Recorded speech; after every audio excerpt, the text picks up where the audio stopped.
All right. Baruch atah Adonai Eloheinu melech haolam asher kitshanu b'mitzvotav v'tzivanu la'asok b'divrei Torah. Amen.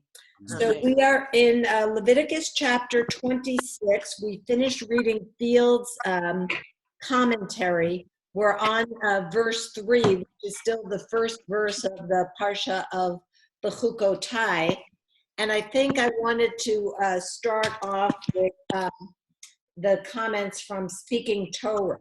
So you'll want to find page 310 and 311 from Speaking Torah. This is a Hasidic commentary edited by Art Green. Good corn.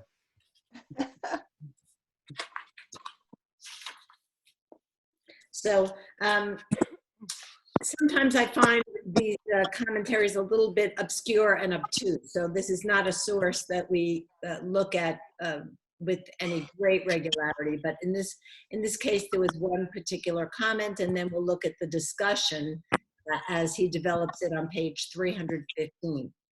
So I'm going to read while you're all locating the document.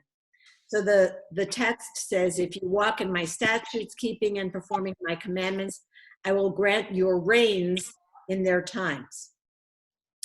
This verse may also be applied to fulfilling the commandments.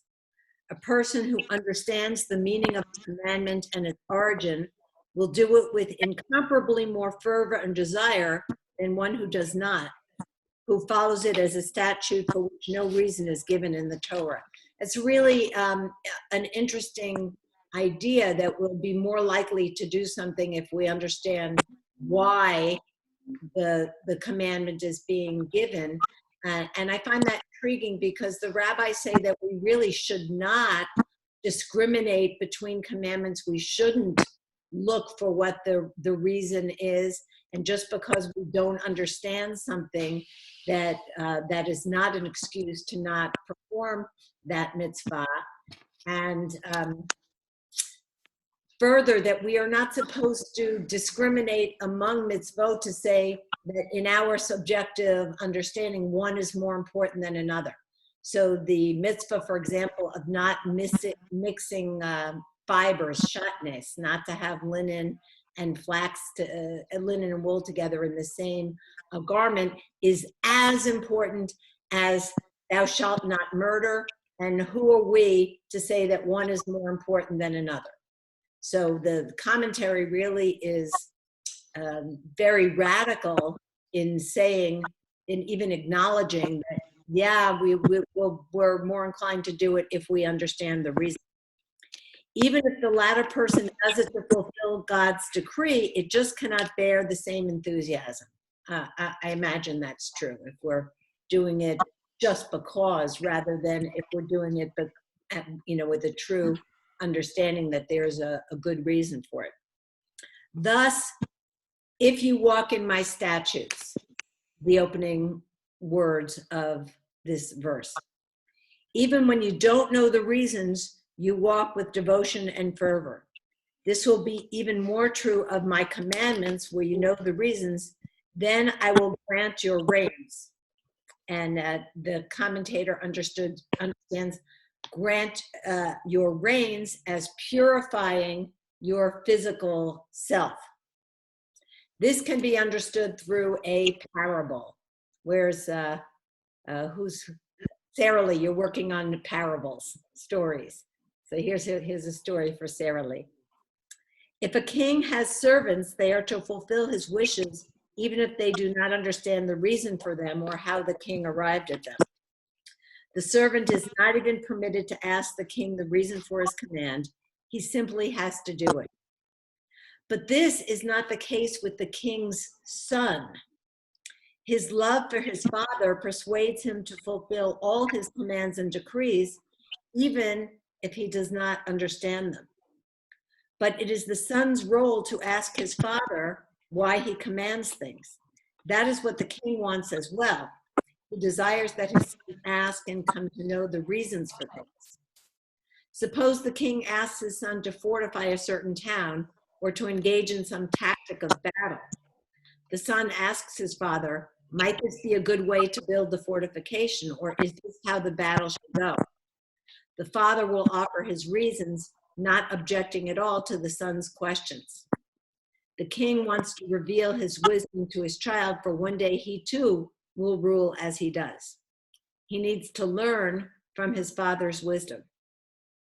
The son is permitted to look through all the king's secret treasures. As he does so, he only comes to love his father more, seeing that he is teaching him in such helpful ways. Of course, he also continues to fulfill those commands that he does not understand. He does so out of love. The servant to whom with no meaning has been revealed fulfills the king's commands only out of fear. He has no enthusiasm, no love for the king. If you walk in my statutes, fulfilling even the statutes for which you know no meaning with fervor, keeping my commandments when you know the reasons, being precise in their fulfillment, that will show that you have fear of God as well as love. One who does things only out of love and enthusiasm can sometimes forget to be exact. The one who fears follows them just as they are said. The two are best when together. So there's a phenomenon in biblical literature called synonymous parallelism. So we see this again and again in the Torah, and in fact in other biblical texts, where the first part of the verse says something, and then the second part of the verse says the same thing in a slightly different way. So synonymous parallelism. And that's what's going on in this verse. So we have, if you follow my laws and faithfully observe them. So it seems redundant.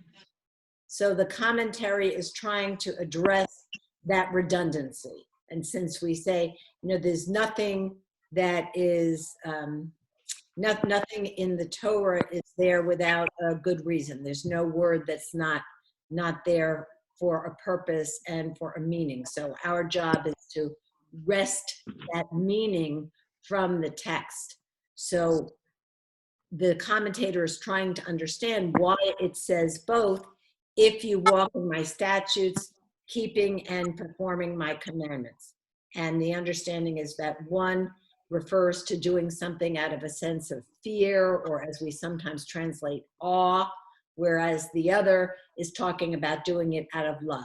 And that either of those will be effective strategies for getting people to fulfill the mitzvot, but each one has its strengths and its weaknesses, and therefore it's best if we have both a sense of love and a sense of fear or awe or respect that's motivating why we fulfill a particular mitzvah.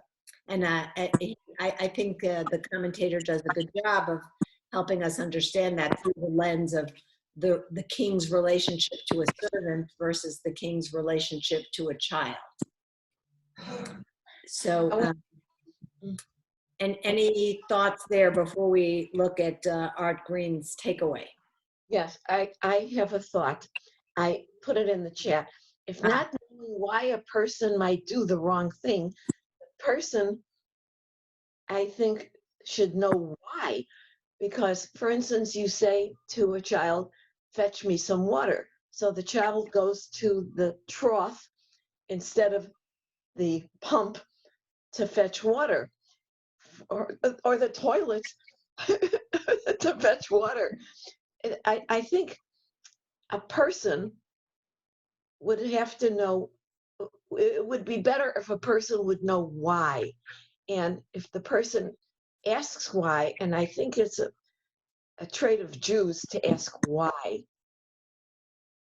It's a trait of Jews to ask, period, but there also are whole categories of halakha for which there's no good answer, or certainly no obvious agreed upon answer as to why.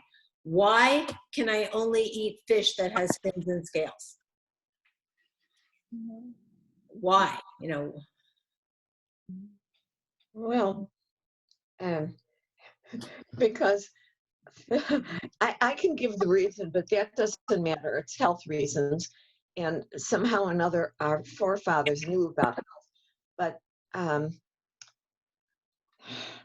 Well, so here's the comeback to that, Myra. So if the laws of kashrut are there to protect our health, so let's say we don't eat pork because of fears of trichinosis. Well, we have now standards about slaughter in general and protection through the Pure Food and Drug Act and federal standards for meat. So if it's only about health, then that means when the health concern disappears, the halacha, the mitzvah disappears, and that's not the case. We like to think that the mitzvot are still meaningful, that keeping kosher still has meaning apart from protecting our health. So I think the answer is, for me, that there are some mitzvot that we do just because God says, I said so. Stan, I want to let you jump in. I saw you had your hand up. But we're not hearing you. Yes, Stan, you're not muted, but we're not hearing you.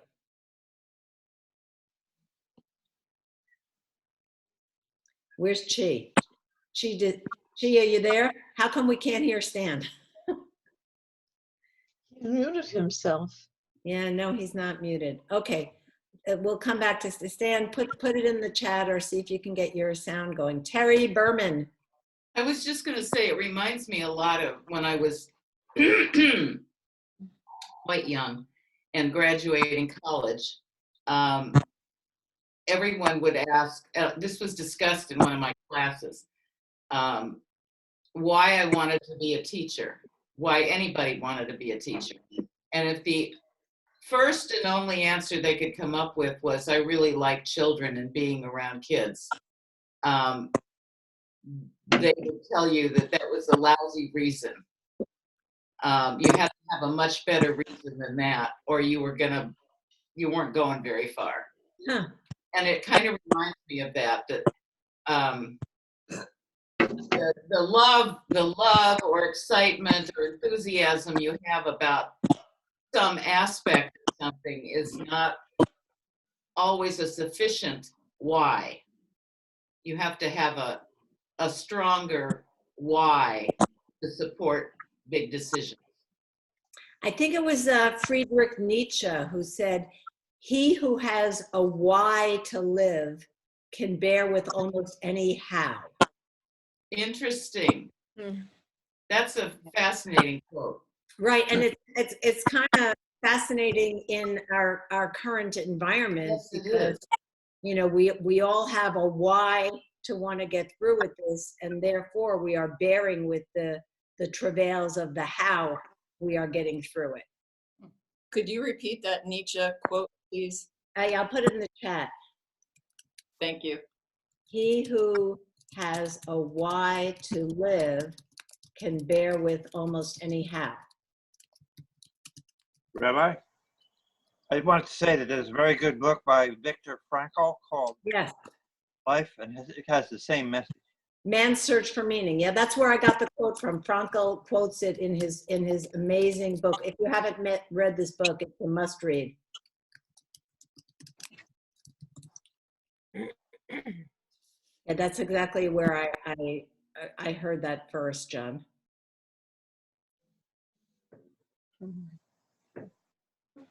Good. So the other thing I wanted to say about, let's say, blind obedience, which is what we're talking about here, acting without understanding, but just responding, doing what is requested, even when we don't get it. This is a big thing in the Army, as you can imagine.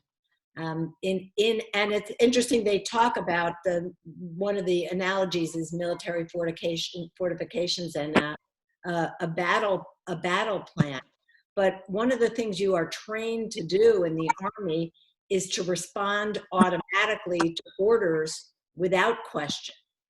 And that's a life or death issue in a battlefield scenario, because if you get the order, return fire at 2:00, you can't turn around and say, well, how come? What's going on over there? What kind of fire?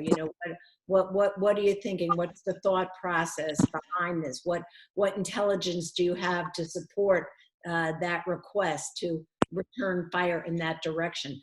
By the time you go through that kind of analysis of why in that situation, you'll be dead.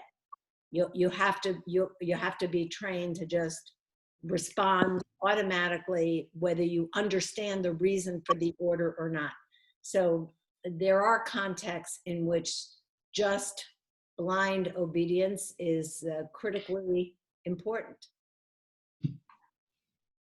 But the commentary here is suggesting that the way we unpack that verse and the synonymous parallelism, the two parts of the verse, is that we want to respond both out of love, which implies understanding, and both out of awe or respect, which represents an automatic response, even when we don't understand. So, but we're not that familiar with the structure of this book. So what we just read is the actual text from the commentator. And you see where it says Or Torah.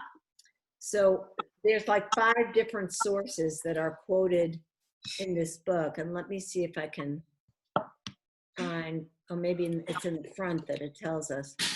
Excuse me, Rabbi. Yeah.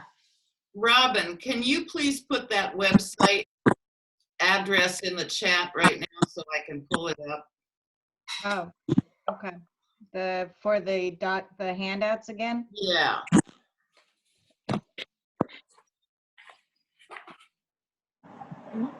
So what we just read, the primary source. Now, what Art Green does, the editor of this book, is give his own summary of what we just read. So is there anybody there who has it, who could read just that one paragraph? The parable is significantly more daring. If you can hear me, I can read it. Oh yeah, Stan, do you want to say? The parable is significantly more, daring than the explanation. The Magid Magi, the teacher. Magi if we are to see ourselves as God's children, surely we are to ask, to inquire, even to challenge. So that was Tamara's point, that Jews ask questions professionally. All that is part of the child's love, precisely what a good parent wants to see. In the parable, this is clearly a higher rung than that of the servant who follows blindly, merely out of fear. But in his final comment, the more traditional balance between love and fear seems to be restored. There you go. So it's nice the way this book is structured, that we have the teaching and then we have a restatement of the essence of why the editors chose that particular teaching, and helping us to see it in a more contemporary language. So then at the end of each chapter, which you have on page 315, there's a discussion among the editors of the book. So we've got 3 players here. We can act out the script. So raise your hand if you have the text available. All right. So Merle, would you play the part of EL, that is Eben Leader? Robin, if you would play AG, that's Art Green. Okay. And then who else had a hand up? Lisa Kaiser, you are AM, that is Ariel Evan Mace.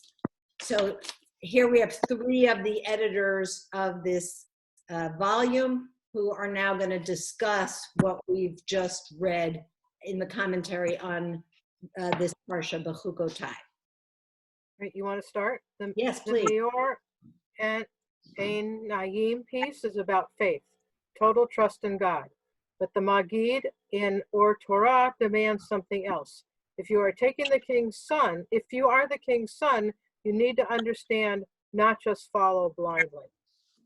I wonder if there isn't a temptation in our day as well as theirs to opt for the servant role. Oh, if you want God to be a father, you need to own up to being a son. That demands that you strive to understand why God's world is built the way it is. You have to prepare to take responsibility. Yes, the servant has no responsibility, just obedience. But how far does the son analogy go? Are we being prepared to rule in our Father's place? Is he looking out at the reality of a human-dominated world where our learning from God is really an exercise to train us for moral leadership? That's a pretty modern view of religion. He's thinking more about love and relationship. The king can love the servant for his faithfulness, but there's no real mutuality there. The servant has nothing to offer to the king beyond loyalty, but the son's love is needed by the king, who is, after all, a father. The son has something to offer the king.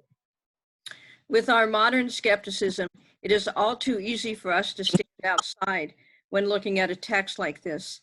The fine line of needing to be both son and servant speaks to me, because for us, the only real choice is to be both or neither.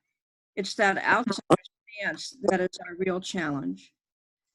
If you walk in my statutes implies growth, as many of the commentaries say, but can the servant grow? Is there growth without understanding? And can we grow from servant to son? Or is the dialect more complex than that? The end. Yeah, at the end. So, I'm so intrigued by Art Green's initial comment that the son needs to understand because the son is being trained to replace the king.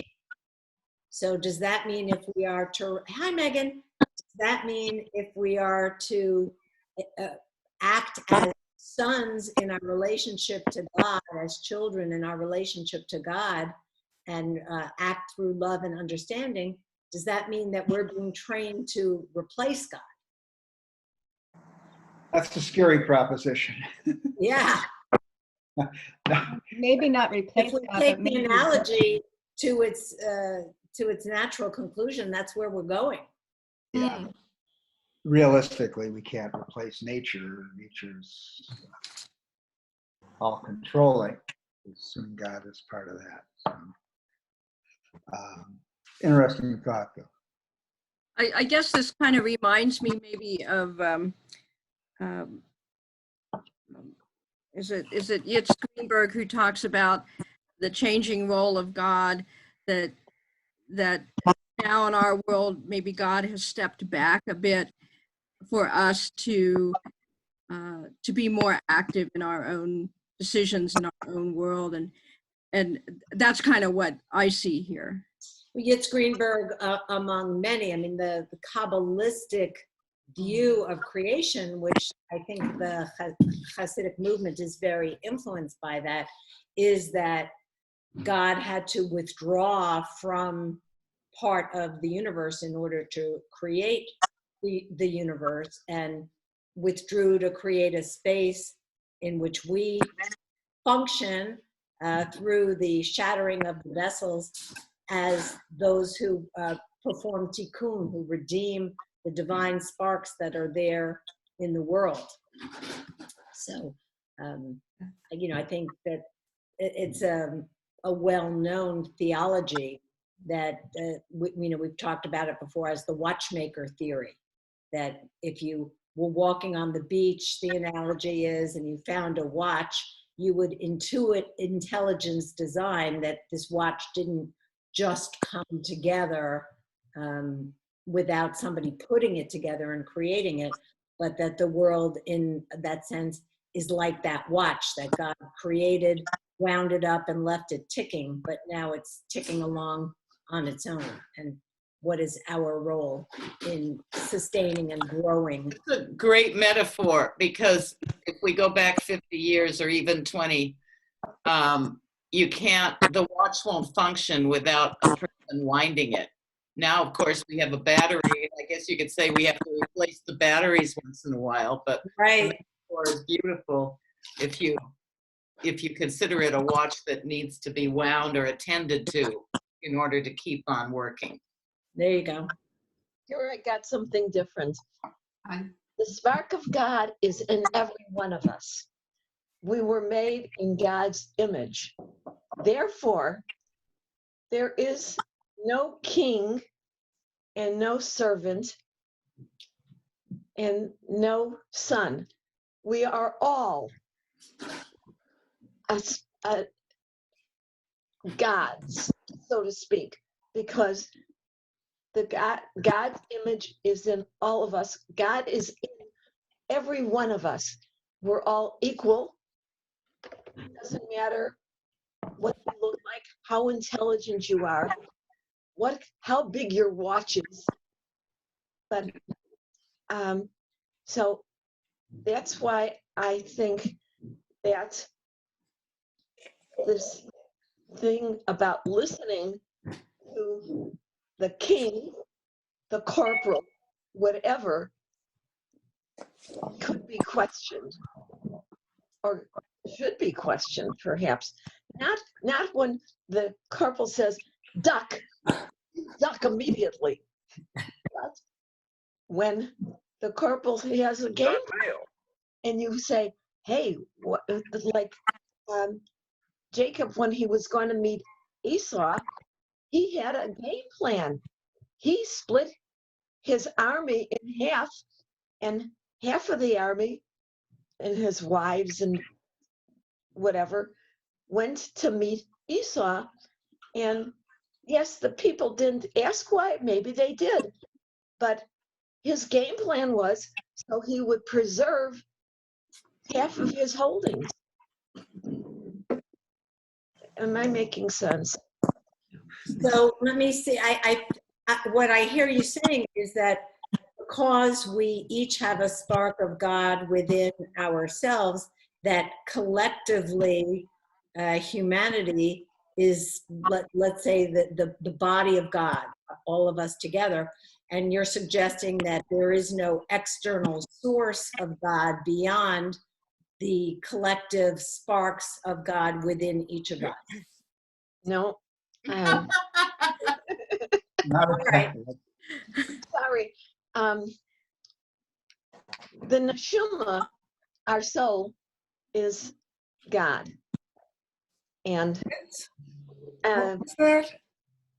the The neshama, the neshama, the soul. soul. And the soul, God is, we are flesh and blood, but God is not flesh and blood. God is, you can't see God. Can I jump into this? This is Becca. Yes, please. Hi, Okay. Becca. Hi, everybody. Hey, Becca. Hello, all. Myra, you're bringing forth a very interesting point, and I actually follow it. But I'd like to suggest something else, and this is, I think if I'm correct, Maimonides and Rabbi will correct me if I'm wrong. If God, we're talking about whether man can ever replace, supplant God. If man continues to learn and to increase their understanding, as you suggested about talking about today, do we risk that we reach a point where man could supplant God relevant? I believe Maimonides said that we cannot know God, we cannot know the greatness, the expanse, the extension of God. And so it doesn't matter how much we learn, it doesn't matter how much greater understanding we acquire, because there'll never be, there's probably a better way to say this, but we're never going to catch up to God. As we continue to learn and grow, it just means that we're moving a little closer to a finish line that we're never going to achieve. So Robin, thank you, Becca, and you're absolutely right. Maimonides, the doctrine of negative attributes, that there's nothing that we can positively attribute to God, even if we say God is compassionate, God is truth, God is just, that whatever those attributes are that God contains are in such a different order of magnitude than we experience them in human life, that we're not positively asserting anything about the nature of God. So Robin is bringing a little levity to our conversation. It's a great.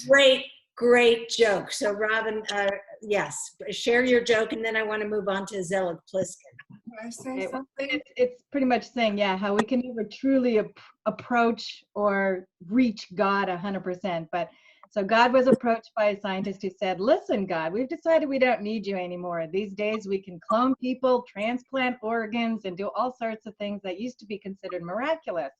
God replied, don't need me, huh? How about we put that theory to the test? Why don't we have a competition to see who can make a human being, say a male human being? The scientist agrees. So God declares that they should do it like he did in the old-fashioned days when he created Adam. Fine, says the scientist, and he bends down to scoop up a handful of dirt. Whoa, says God, shaking his head, not so fast. Get your own dirt. Good. All right, Becca and then Willa. That's cute. Becca, you still raising your hand, or? No, I had raised my hand. Okay, so Willa has the floor. I have a question going back to the second Art Green comment. It starts with, yes, the servant has no responsibility.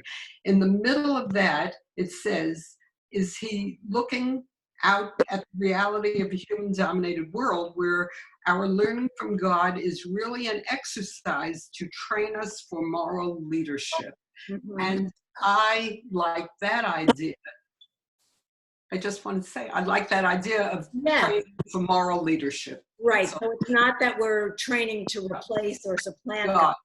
Exactly. But to assert leadership and to be able to make thoughtful, intelligent, good decisions. So see, James, we're helping you with your paper on educational leadership. Lisa? So this kind of reminds me, Rabbi, of something that you said a while ago that I can't quite recall, that there was a difference in the way that God walked with Abraham and in the way that God walked with Noah. Yes. And that kind of reminds me, maybe of the difference. Yes, I like that a lot. Yes, it says that Noah walked with God. So the idea is that they're walking together, whereas with Abraham it says Abraham walked before God. So the analogy was to like a child, that when you walk with a little kid, you walk with them, you hold their hand, they need that support and guidance. It's only when the child gets a little bit older and you have more confidence in their seichel and their decision-making power, that they're going to be safe, that you allow them to walk before you, and you follow to keep an eye on them, but they have a little bit more independence. So yeah, that's a great analogy here. So the servant is like Noah walking with God, whereas the son is like Abraham walking before God. Yeah, I'm glad you remembered that. That's awesome. Thank you. Oh, that's very nice. Interesting. Yes. So I wanted to move on to our next commentator, Zelig Pliskin. So this is from his book, Growth Through Torah, which we are all very familiar with. We're looking at page 300.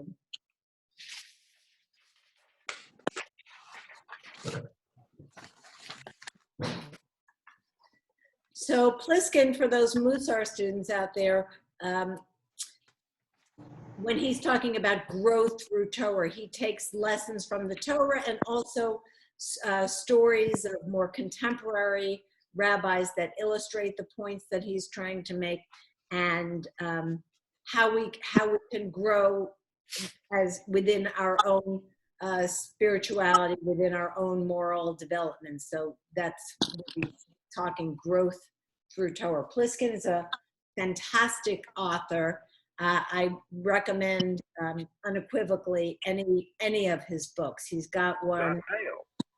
He's got one, Gateway to Happiness.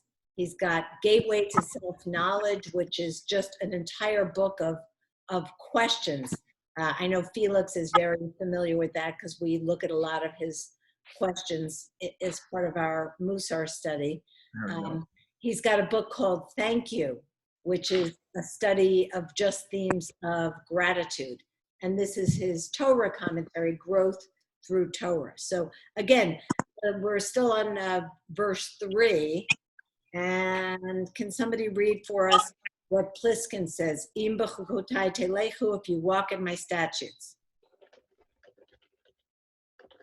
Anybody have it there? No. Okay, I'll read. The Or HaChaim comments. Since this part of the verse refers to toiling in Torah, it states the term walking because we should become used to studying Torah even when we are walking and traveling. There are many opportunities to study Torah that frequently are not utilized properly. When you travel, remember to take along a sefer, that's a holy book, a religious text to study from. Even if a person does not have that much travel time, there are light topics that one does not always have a chance to study. And the time waiting for transportation to arrive and the actual time traveling can be used very productively. Of course, this is hard to apply right now. None of us is doing too much traveling. But I think the analogy would be like, you know, maybe you can find a spiritually uplifting or educational podcast to listen to while you're out for your daily walk. Even if you do have interruptions and are not able to study the entire time, whatever you are able to study is a great benefit. Many people listen to Torah tapes in their cars when traveling. You can tell how old this book is, tapes. How many people have a tape player in their car? Besides benefiting, we don't even have CD players anymore, right? Besides benefiting the driver, it gives those traveling with him a chance to listen to lectures that they otherwise would not have heard. So I thought this was an important idea for us to be reminded of that it says when you walk. So it's not just when you're sitting around at home that you have an obligation to study, but how can you most productively use the blessing of your time even when you're traveling. And I'm guessing that this is a group that probably exemplifies this practice. I don't see the folks that I'm looking at as people who are not aware of the importance of reading, listening to something of some value, just making the best use that we have of the time that we have. On the other hand, you know, as I'm out walking now, biking, and I see everybody with the earbuds in or cords connected to something, I don't know what they're listening to. Maybe it is Torah learning, but I'm also— Oh, you are an idealist. I'm wondering if there is also some value to just walking and not and using that as a time to actually disconnect. Yeah. So yeah, Terry, what are you thinking? I'm thinking that I have found myself in the last couple of weeks just sitting. Everything turned off. I can't stand the noise anymore. I don't want to listen to music. I don't want to watch television. My brain is fried from doing nothing. But I have found myself just sitting for like long periods, like an hour and a half. And I just spent, it's just thinking, just free range thinking. And it's kind of fascinating. And I mean, I don't think I've come up with a single brilliant thought during all of that. And I don't think I've solved any problems, but it's just kind of spanning my universe and just contemplating. And it's a thing I don't think that we get to do very much, or find. Lisa's nodding her head. Either finding the time or making the time to just be. You know, when I started running just distances 50 years ago, there wasn't any of those things to plug in your ears. And I just never, when I run, I just run and think like you're talking about. Not listening to anything, just thinking as I'm running. And I've never had a desire to add music or anything in my ears. Just thinking, sometimes ideas come to mind. I think clearer when I'm running or exercising or even walking than I might if I had something blowing in my ear all the time. I think it's just the idea of turning off the world, the outside world. Yeah, Terry, what you're really describing is meditation. Yeah. So somebody's has a background noise. If you can identify that noise is coming from your environment. Hello, Sharon. Hi, Sharon. I'm taking a rest from exercising. Oh, good. I saw a hand, Robin. You had your hand up. Yeah. So everyone knows I do a lot of hiking, and that's part of it. Is I hike, and I don't usually listen to anything, and I just let myself have those conversations in my head, and then I bring out my notebook and I just kind of flush out whatever I've somewhat resolved. But I also wanted to share a note from a client who just mailed in some documents. It said, I'm getting more comfortable with this stay-at-home business. Maybe life as normal wasn't that great after all. I'm reading, doing small projects, and enjoying myself. So I think there's a lot to be said for that. Hear, hear. So like everything else, probably some balance is in order. We don't want to waste time. We need to appreciate the value of time, put our time to productive use.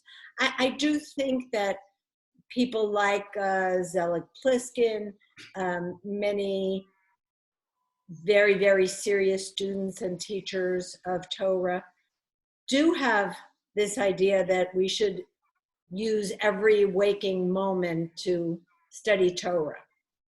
And there's something to be said for valuing our time and making good use of our time. I think to have that sense of balance and also have moments where we disconnect completely and just get to tune into our own inner lives, that has value as well. But I'm speaking from a non-Orthodox perspective. I think the Orthodox point of view is that we are made to study Torah. That is our purpose in life. And if we're not doing that, we are not fulfilling our purpose. Yes. Kind of off the subject. Well, on but off. I started watching Unorthodox on and I had the book downloaded, and I don't think I've ever read it, but I started reading it, and then I found an interview by accident on YouTube, which I've been watching a lot of, with her, and she said that the reason that they go to those extremes is post-Holocaust thinking. In her view, what she experienced growing up in Satmar was people who explicitly said with every breath they took that they felt that the Holocaust was punishment for assimilation and laxity. And therefore, they had to be the most perfect, more perfect than any Jews had been in the history of Judaism. And therefore, they were fighting off God's bad side. Terry, who's she? You said she said. I can't remember her name, the woman who wrote Unorthodox. Okay, I've Probably. not heard of that. Deborah Feldman. Thank you. Yes, Dan? The more perfect we are, the more jealous others are, and that becomes part of the anti-Semitic narrative. So, I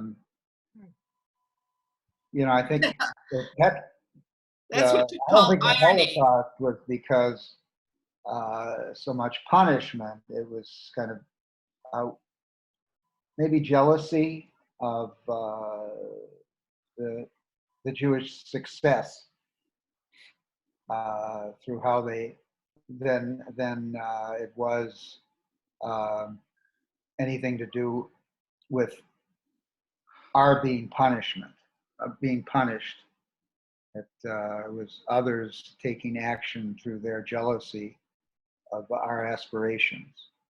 Yeah, I think there's also this this fear about the influence of the Yetzer Hara, that we have this evil inclination that is just, constantly waiting to tempt us to do wrong. And that if we're not incredibly vigilant, keeping it at bay every single minute, it will be too easy to succumb to that negative influence. Does God have a Yetzer Hara? That's an interesting question. I never really thought about it that way. I don't have a ready answer. Does God have a Yetzer Hara? Well, I think that the book of Job maybe is trying to address that. The fact that God listens to Satan in that story might be evidence of a Yetzer Hara within God. What do you think? I think that God has a Yetzer Hara because we all have Yetzer Hara, like we have a good side.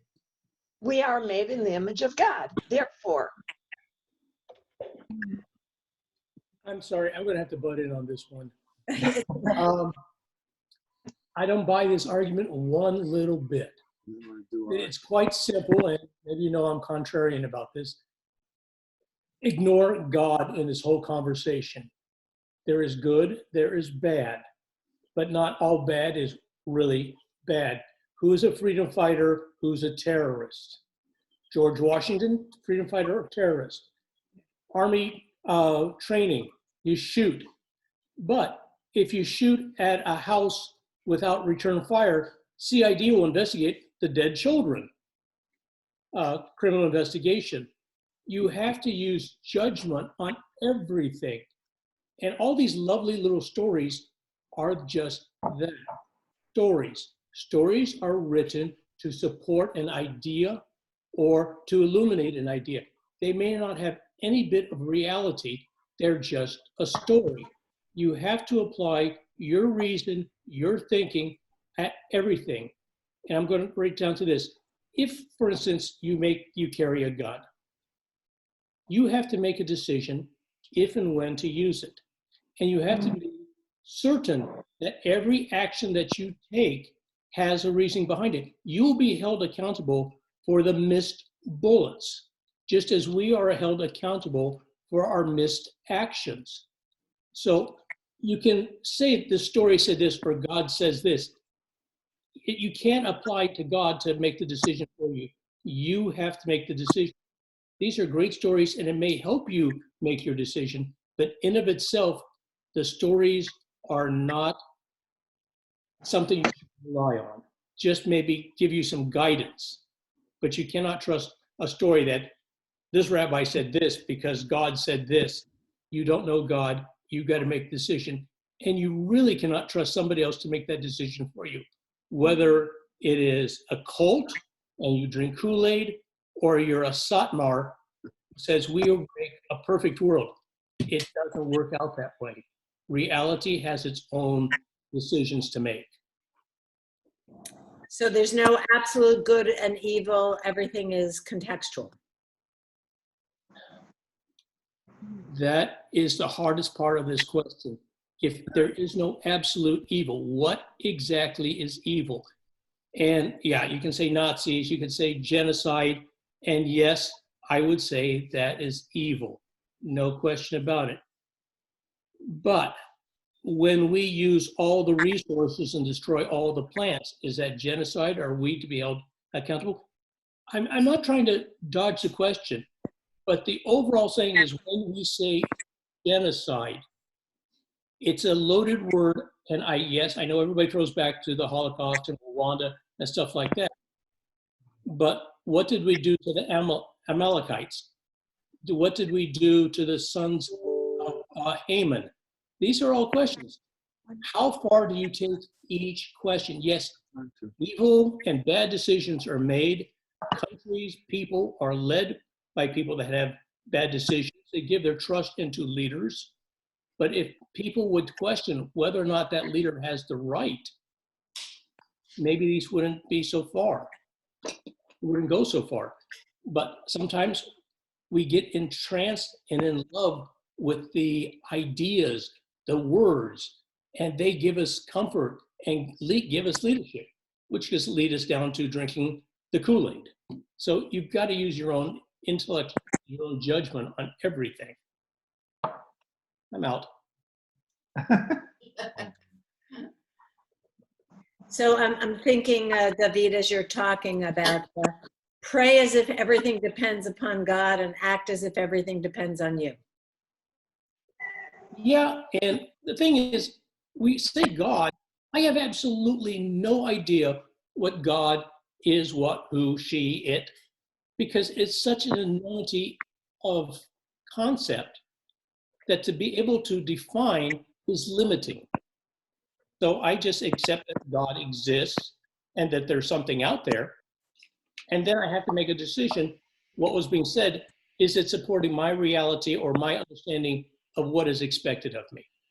David, I would suggest, and not because you're wrong, because you're onto a trail that I think you would find interesting in his work, that you look up some of Rami Shapiro's stuff.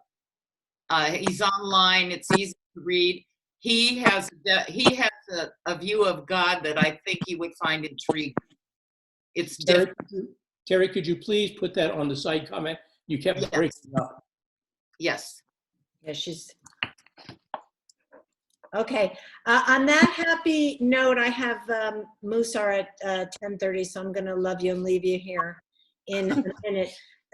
Just a reminder that next week we're switching to our little later time and for the duration moving forward. So starting next week, Shmooze will be 9:30 to 10 and Torah Study will be 10 to 11. And we're continuing with Leviticus 26 and then into Leviticus 27. Also, I shared with Robin in that initial packet of handouts for Leviticus 26, you did not have the selections from Nechama Leibowitz studies in Vayikra. So I scanned and sent those to Robin. Oh, there, look at that, David, you've got it right there. Excellent. So we're going to be looking at that in the next couple of weeks. The first thing will be a comment on verse 13, page 288 of Nechama. So you want to make sure you can access that material. Larry, are we on next week? Because it was scheduled not to be. Yeah, well, we were scheduled to be done as of today because today's the last day of religious school. Oh, because it was Mother's Day. That's why I was noticing. Well, yes. So is Mother's Day a conflict for a lot of people? Yeah, I have a big brunch. I'm inviting about 25 people. That's what I kind of thought. You know, Sheena was so cute when I sent her the schedule to put on the temple calendar. She said, well, you know, it's Mother's Day. I said, yeah, you know, I think everybody's probably going to be able to make it. So is there a way to interfere with a virtual Zoom other activity, but you know, I think you can adjust the Mother's Day. Yeah. Hillary, did you want to say something? Is there a way to get on a mailing list? Like we didn't have material. Yes, Robin Young. Robin right now is going to put up in the chat her email address, and she is the keeper of our master list. So anyone who is not on the Torah Study distro list, drop Robin a note. And everybody's reading it in advance of the actual Torah study. I wouldn't say that everybody is reading it, but it's available if you want to read it in advance, and if you don't want to read it in advance, at least when we're reading it together, you can have the text in front of you. So let me just conclude. Oseh shalom b'imromav, aseh shalom, aleinu v'al kol Yisrael v'yimru, amen. Wonderful to see everyone. Hillary, do you see the URL that Robin just put up? So Robin also scans all of our handouts and posts them there in at that site. Yeah, don't disconnect us yet. Let me. I won't. Yeah. All right, good. Don't mind me. I'm just going to shuffle my books so I can be ready for my next class. Thank you, everybody. Thank you. Thank you. Everyone. Take care. All right, Mom, I'll talk to you in a little bit. Thank you. Have a good day. Stay safe. Thank you. All right. Thanks, everyone. Have a good day. Everybody, yes, thank you.